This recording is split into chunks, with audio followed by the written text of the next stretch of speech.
Halo teman-teman, oke. Jadi sesuai janji saya tadi ya, ini udah siang. Selamat siang ya teman-teman. Tadi itu pembukaan tuh pagi ya, ini siang. Jadi oke, sesuai yang saya bilang tadi, kalau sebelum kita lebih dalam atau lebih rinci ngobrolnya, saya jelasin yang di sini aja, yang di tempat saya, jadi perusahaan saya aja. Jadi ada secara umumnya itu berarti kita bahas struktur organisasi ya.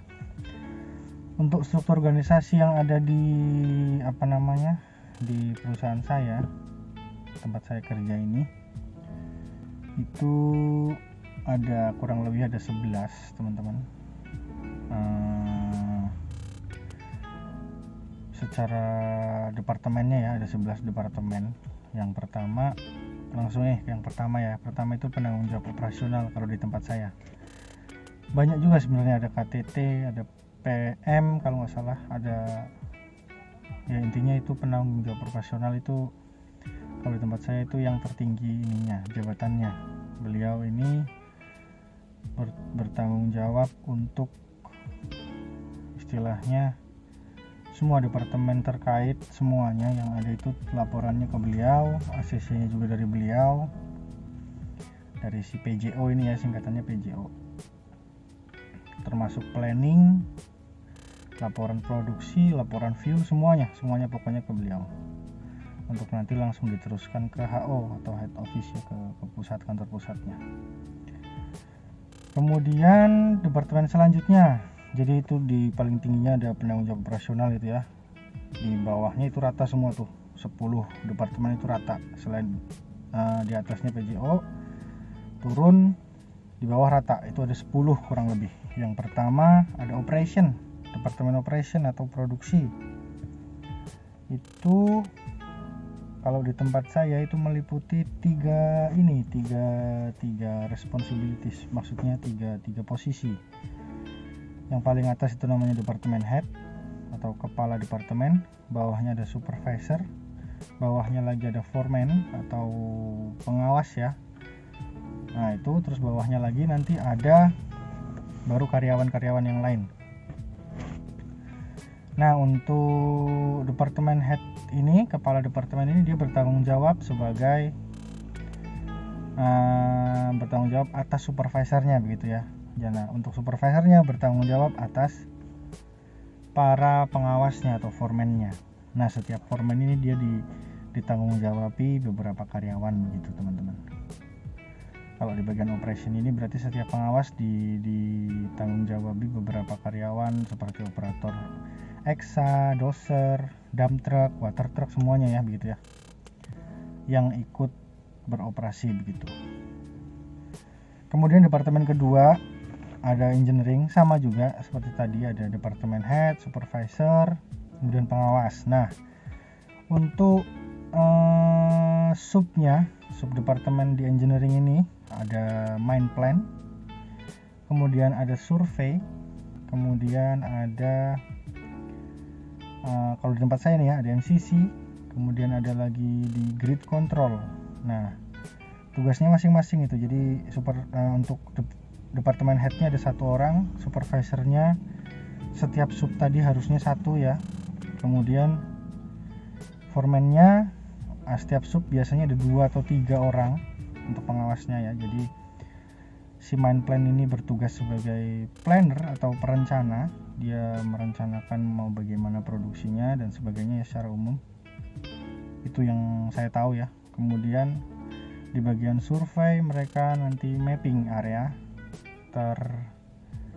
terkait untuk titik titik produksinya gitu ya, di pitnya, di mapping areanya. Kemudian di bagian grid control, dialah yang menentukan kualitas atau kadar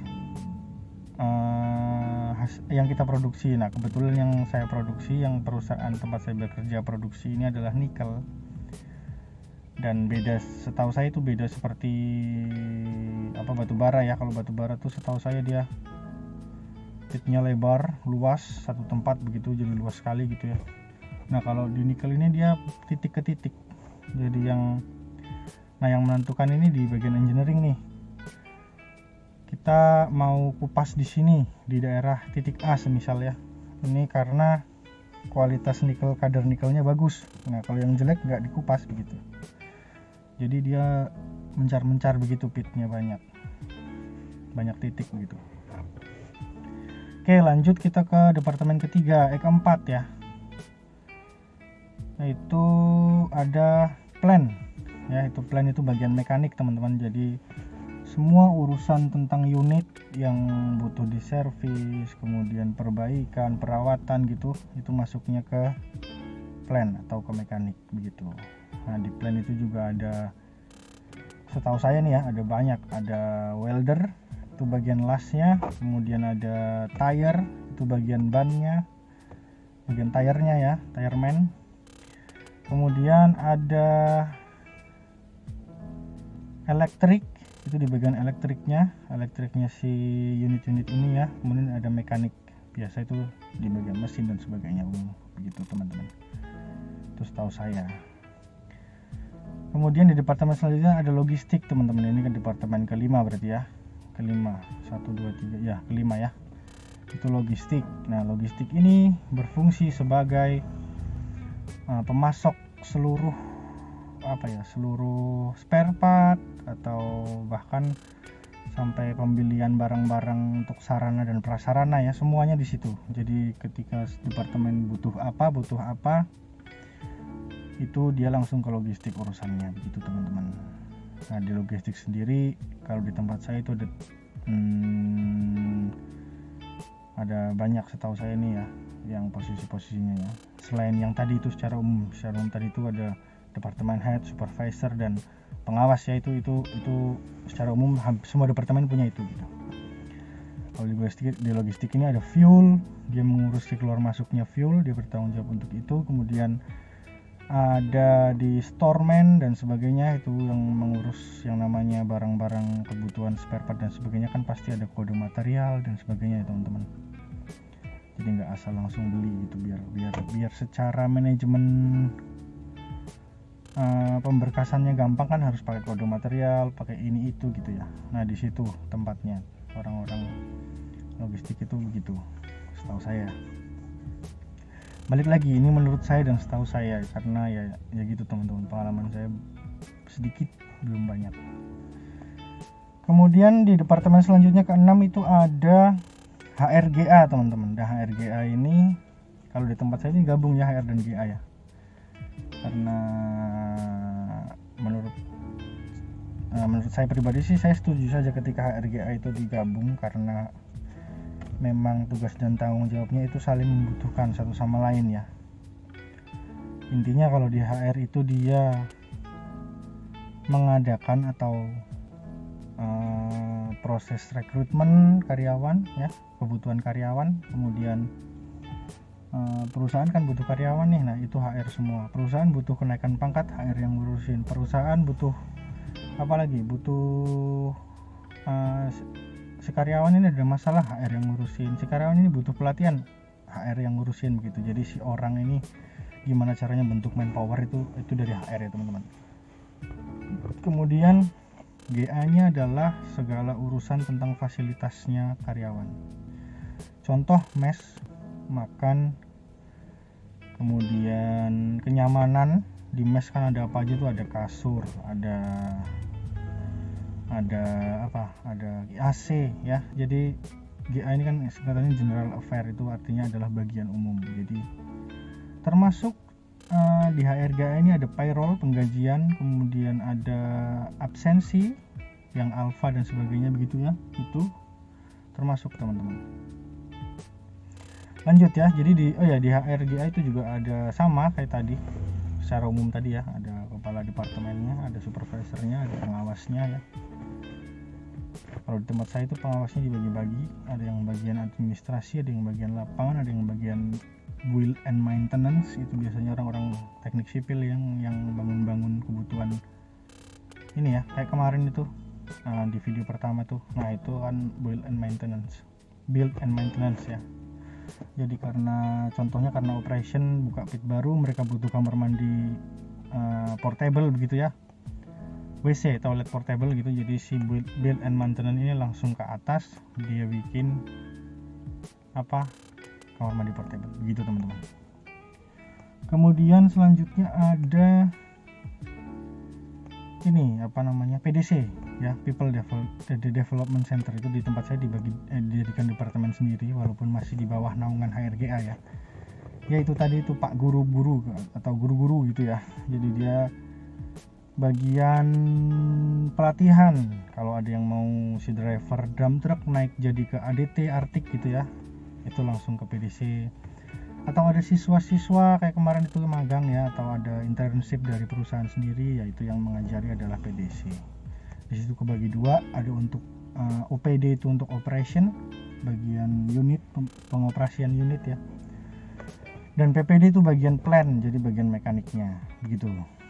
Setelah PPD ada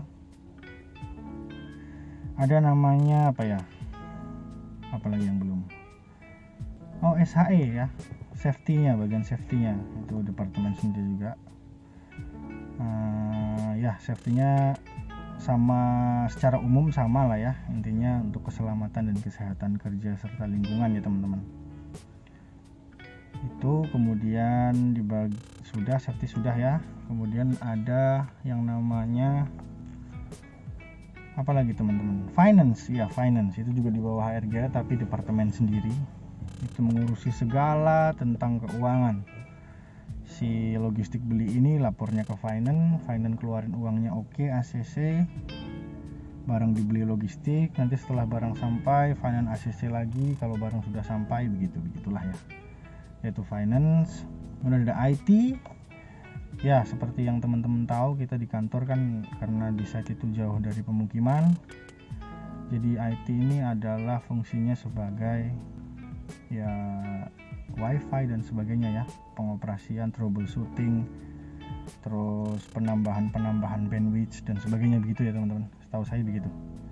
Jadi intinya support untuk di bagian jaringannya begitu ya.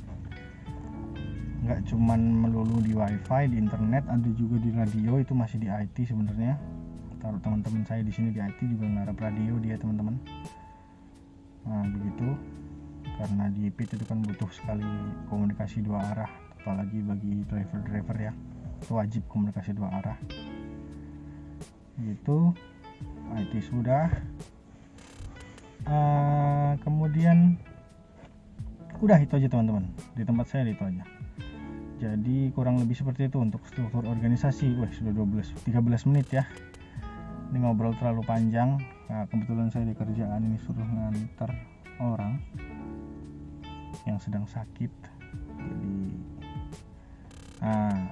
untuk pekerjaan saya apa sendiri mungkin di video selanjutnya. Sekarang saya kasih kata kuncinya ya. Saya di bagian HRGA teman-teman. Jadi ya begitu, saya di bagian HRGA. Nanti untuk penjelasan lengkap dan kerjanya ngapain aja, terus masalahnya yang dihadapin apa aja, solusinya gimana yang saya ambil, itu di video selanjutnya ya teman-teman. Oke, sekali lagi terima kasih sudah mau dengar, yang mau dengar ya sampai menit ini.